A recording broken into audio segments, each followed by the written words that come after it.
And now the star of the show, the guy we've been talking about all morning. We're excited that Tony Collins has joined us live. You know, back in my day, he was Anthony Collins. AC. AC. You know who gave you that name? Who did give you that name? You probably did. I gave it my name. Oh, you did that.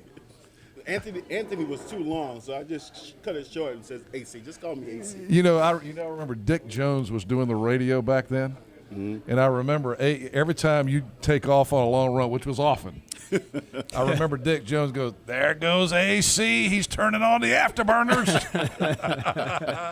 But you had a great career at East Carolina. You ended up going and playing in the NFL for what, like 10 years? 8 years. 8 years. 8 years. Most of it was with the New England Patriots, but you finished your career in Miami, right? Miami Dolphins. Yeah. How you doing? I'm doing great, man. Good to see you. Fantastic. Good to see you. We had a little golf outing, McGee. I remember. A couple of years ago over at Cutter that. Creek, and I didn't really know Tony. I think we'd met, but I didn't know. But we both got some golf tips that day, and now his game is all tightened up, and he wants.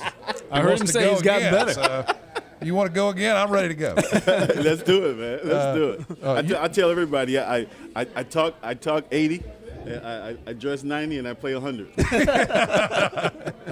You know what I remember about the day we played? You know, we played in that Celebrity Pro-Am Right. deal over at Cutter Creek before the professional tournament over there, and I remember you had a pro with you, I had a pro with me, and we were playing against each other. We were in the same foursome. But what I remember about it was the pros were giving us tips. Yeah. And I just remember you were like really into listening to every tip that you get, because it is a unique opportunity to play golf with a golf professional. It's a tough sport, man. I mean, I give a lot of respect to those pro golfers, man, because to be consistent like they are, it's a lot of work. A lot of work. No doubt. All right, let's talk about. We'll work backwards. Let's talk about the Super Bowl. Okay. I want to talk about your career with the New England Patriots and what you're doing today and everything. But let's talk about Sunday. New England Patriots. McGee says that they're so distracted by Deflategate that is giving the Seahawks an edge. Do you buy into all that mental? I think that's lowered the point spread down to 1, which is why it's 1. They're favored by 1. Now you played the game. Does that make any sense to you? I think it's an advantage for us. I really do. The way Belichick is, the way Brady is, and those group of guys, you know, everybody's kind of like against them right now. Everybody think that, you know, they cheated, they've been cheated, they're cheaters, and so we want to prove, and they want to prove that, you know, they can get out there and beat a quality team. And Seattle is a great football team. They have a great defense, they got a great coach, they got a great quarterback, and it'll be a quality win for us. And I really feel that we can pull it off. You know, you mentioned an interesting point. Everybody thinks the Patriots are cheaters now. You know, you had Spygate, now you got Deflategate. But, you know, I thought it was really interesting that Belichick made the point the other day, you know, okay, we paid the price for what happened during Spygate, but keep in mind, we just got caught. Everybody else was doing it. Right. And what we were doing was videotaping a guy that was doing something in front of 60,000 people. So and everybody does it. Yeah. It's the same thing with Deflategate. I mean, it's the same exact thing. What do you buy the Deflategate thing? Do you think that the Patriots deflated the footballs? Not purposely. Yeah. You know, Tom Brady likes his ball a certain way, as low as they can possibly go. Yeah. And I'm pretty sure that in every game that they go into, the trainer or the ball boy, whoever that guy is, deflates that ball as low as he can possibly go. And maybe on that Sunday, he deflated him just a little bit too low. And, you know, it was, 11 out of the 12 balls were deflated too low. Yeah. So, you know, it's not nothing that they tried to do. But Doug Raymond has the theory that the one ball that was not deflated was the ball that the kicker used. Well, the kicker doesn't even use those balls. Oh, is that right? No, they don't even use them. They have their own balls that they use. Oh, okay. Yeah. So there goes that theory. Yeah. So you don't buy it then? You don't buy that they did anything illegal? Not purposely. No, not at all. Not at all. Mm-mm. So I mean, they didn't have to do that. I mean, you know, to beat the Colts, I mean, they scored, I think, 17 points in the first half with the deflated balls. They scored 28 points in the second half. Yeah, but they didn't know they were going to do that at the beginning of the game when the balls were deflated. Well, of course not, but yet still, I think LeGarrette Blount had about 30 carries. Yeah. You know, come on, man. Yeah. You know. Well, I mean, you know, I kind of liken it to what you see in baseball. Remember, look, from right here in Eastern, remember Gaylord Perry when he played baseball? I mean, There's no doubt that he was throwing the spinner, and he had something. In fact, he got caught several times with Vaseline or something under his cap. You always want to get that advantage. Yeah. And how they do it for the quarterbacks now, it's an offensive game. Yeah. They want those quarterbacks to have that perfect ball that they want. They want the receivers to catch. They want touchdowns. And so, everybody does it. Matter of fact, I think it's Aaron Rodgers. He likes his ball deflated, inflated more or whatever. It's a quarterback game. Interesting. Tony Collins, the former great running back for the New England Patriots and the East Carolina Pirates, live with us here this morning. How do you see this? Well, let me ask you this question first. This week has been a zoo. Yeah. The media thing is a zoo. I heard you talking to Heather King on WITN earlier this week about when you played in Super Bowl 20. There was a fraction of the number of media people that are out there. This media thing going out there in Phoenix, it's an absolute zoo with the whole Marshawn Lynch thing and all that. It's crazy. It's a show. I mean, it really is. Yeah. I think we had maybe 50 to 100 media people at our game, and that was Chicago Bears. This is big time, and so now it was over 5,000. 85. 85. Now they have 5,000. Yeah. And I don't know if you watched the media day. They had it on ESPN. They sold tickets for fans. But did you hear some of the questions that they were asking the guys? No. What type of music do you like? I mean, do you like to dance? I mean, what does that got to do with football? Did you get any of those questions? No. It was all about football. I mean, it's just a big show now. I mean, it's great. It's great for TV. It's great for the media, and it's fantastic. But come on, man, you selling tickets for media day? It's all about making money, man. It's all about the money. That's crazy. That's crazy. All right, so who's going to win? Come on, man. Everybody wants to know. I'm not going to run out and put money on it, but there are probably people listening who will. So yeah, this is the deal. It's going to be a close game. It's going to come down to the last drive. Patriots are going to have the ball. They're going to drive down the field, either kick a field goal or score a touchdown to win the game in the last couple seconds.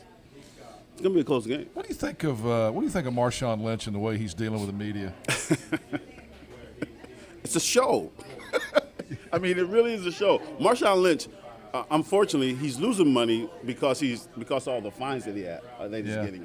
But he's making money on the other end because he's not talking. And he's got a progressive commercial. He's got a Skittles commercial because he doesn't talk to the media. That's the only reason why. He eats Skittles on the football field. Mm-hmm. That is not logical for anybody to be out there eating candy when they're playing football. I mean, who does that?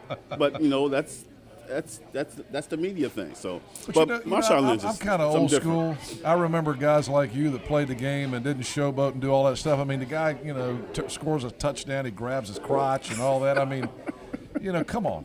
You still have some responsibility as a professional athlete to maintain some level of dignity, don't you? Absolutely, and that's the thing that really, when you see kids that are looking up to him. He does a lot for the community in Oakland. He gives back a lot, but for someone to as a football player, growing up as a kid, man, I idolized Jim Brown and Tony Dorsett. These guys who, man, I wanted to be like. But how can you tell your kid, I want you to be like Marshawn Lynch? No, you don't want him to be like Marshawn Lynch. It's not good for the NFL. I mean, but he's his own person. From what I understand, he's a great teammate. He's a great guy in the locker room. He's a great leader in the locker room. But he's doing his own thing, and I can't knock him for that. I mean, that's the way he wants to live his life. So be it. You have such a parallel between Marshawn Lynch and then you got a guy like Russell Wilson. Mm-hmm. Who just you look at him and you say, yeah, now that guy's everything that's right about professional sports. Yeah, absolutely. Yeah, you a big fan of his? Big fan of Russell. I think I'm not going to be a big fan of him on Sunday, but I am a big fan of his because of how he lives his life, and he's true, just a all around guy, all around great guy, and a great football player as well. So I think one of the keys in the game. It's making sure that he doesn't get out of that pocket and start running on us. Cause I'm more afraid of Russell Wilson than I am of Marshawn Lynch. Yeah. Absolutely. Yeah. What do you remember about Super Bowl? Take us back to when you played in Super Bowl 20. The greatest thing I remember is running out on that field, man, right before that game. Running out on that Where was field. it played? In New Orleans. Yeah. In the Superdome. Yeah. You know, it's fantastic running out on that field. You got millions and millions of people watching you, and that feeling that you can never I can't even describe how you feel on something like that. Biggest game of your life, something that you dream about all your life, about playing in the Super Bowl, and you play in it. And first quarter, Walter Payton gets the ball, their first series. Walter Payton fumbles the ball. We get the ball in their 15-yard line. Okay, we're thinking now, here we go, because the whole playoffs, you know, we was getting turnovers. We led the league in turnovers that year. Yeah. And so I said, here we go. We're getting ready to put something on the Chicago Bears. It's a game of inches. Tony Eason throws the ball to Stanley Morgan in the end zone. I can't remember the linebacker. The linebacker just gets a little tip on the ball, and Stanley misses the ball, and we settle for a field goal. From then on, it was downhill, man. Yeah. From there, You guys lost big that day. yeah, 46-10. Yeah, it was tough game. But- If I'm not mistaken, that was the debut for the Patriots' first ever Super Bowl, correct? Yeah, first one?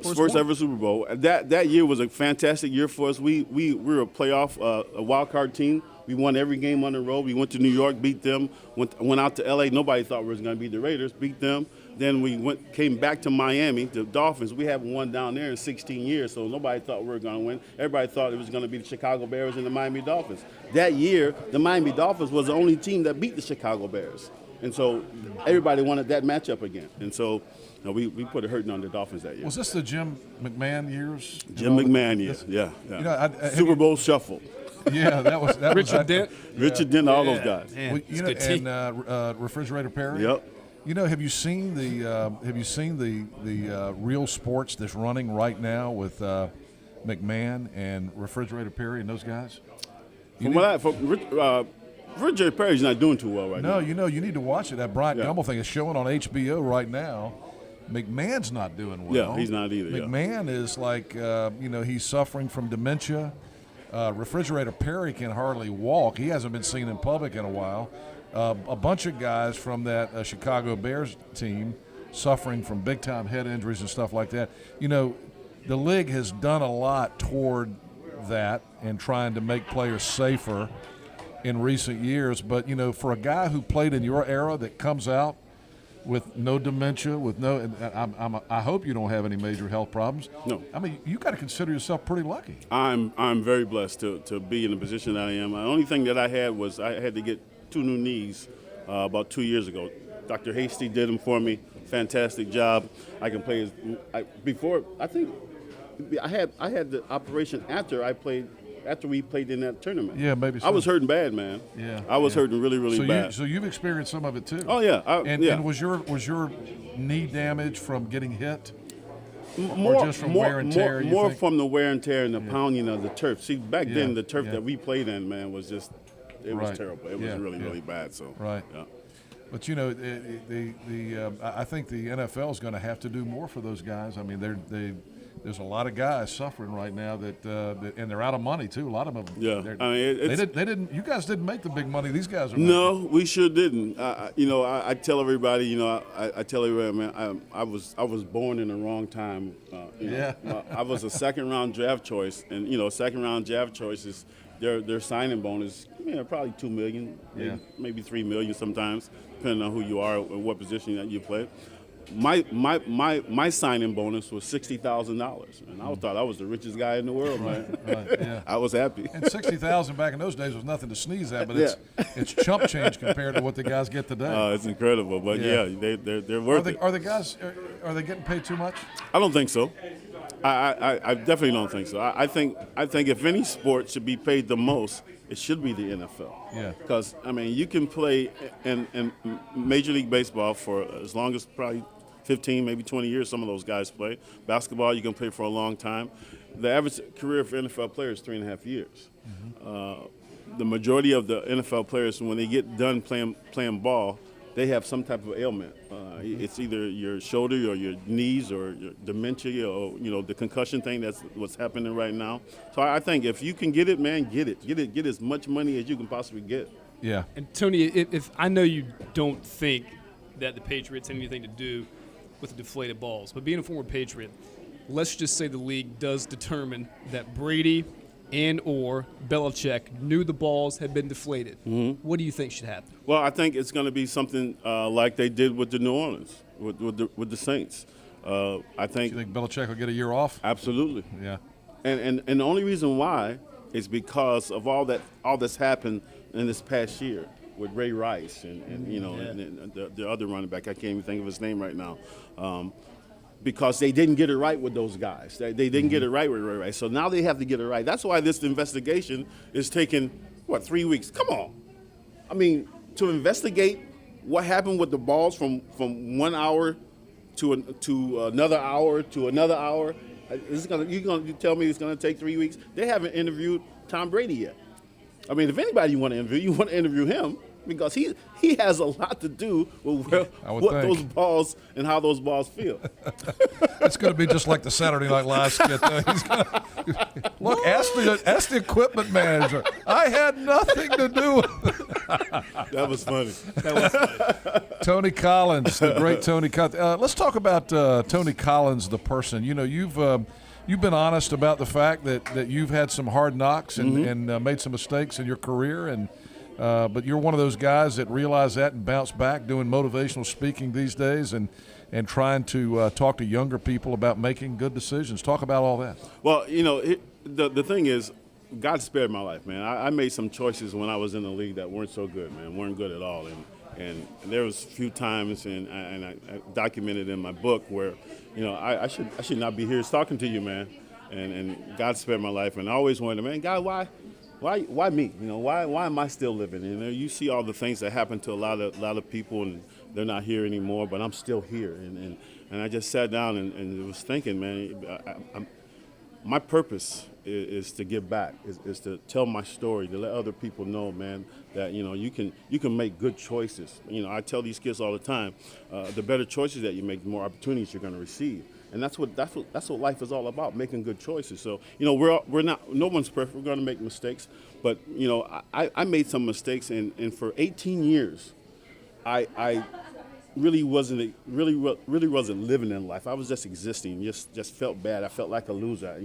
I got suspended from the league, and I came back and just living my life the wrong way. And I wasted 18 years of my life because I felt sorry for myself. I felt bad at what I did. I felt ashamed. I didn't even want people who knew who I was.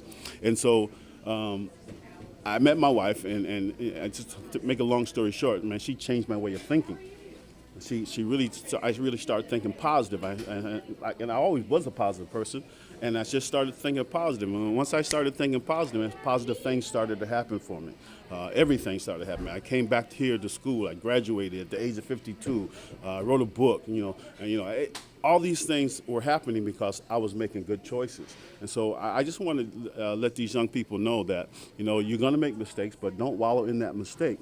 Get up, brush yourself off, and get back on the road and hit it again, because the better choices that you make, the more opportunities you're going to receive. I think you just described your golf game too.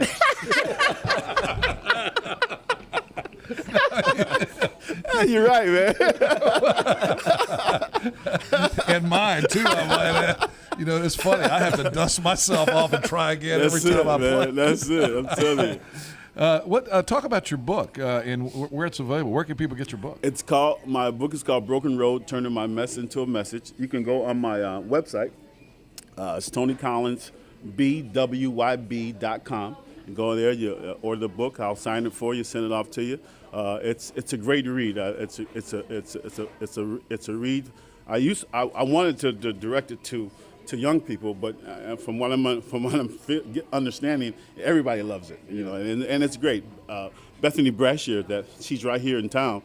She was my ghostwriter, and she did a fantastic job. She did a wonderful job. McGee said he thought Bethany worked with you on that. I didn't realize that. Yeah, she did a fantastic job. How long has the book been out?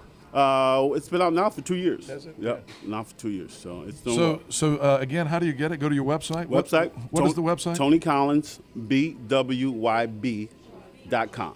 What does that stand for? Become what you believe. Oh, good. TonyCollinsBWYB.com. Mm-hmm. All right, and get one of the books, and Tony will sign it for it and send it to you. That's it. This has been great, man. Hey, we got to do this again. All you gotta do is call me, man. We got to do golf too. I haven't got my free donuts yet, though. I'm gonna get those for you right now. That's coming up during the break. Tony Collins, good to see you, man. Good to see you too. By the way, is that a Super Bowl ring? No, this is my East Carolina ring. You know, I went back to school at the age of 52. Yeah. One of the things that I always tell kids, man, get that piece of paper because they can never take that away from you. And at the age of 52, I went back to school. I have an AFC Championship ring, but I don't wear that ring because it reminds me of how bad we got beat against Chicago Bears. It's what they call the loser ring. Listen, wear that ring. Look, you're one of the elite few human beings that's ever experienced playing in the Super Bowl. Wear that ring. Yeah. It was a great experience, and I'm looking forward to this Sunday as well. It's going to be a great game, man. It's going to be a good one. Tony Collins,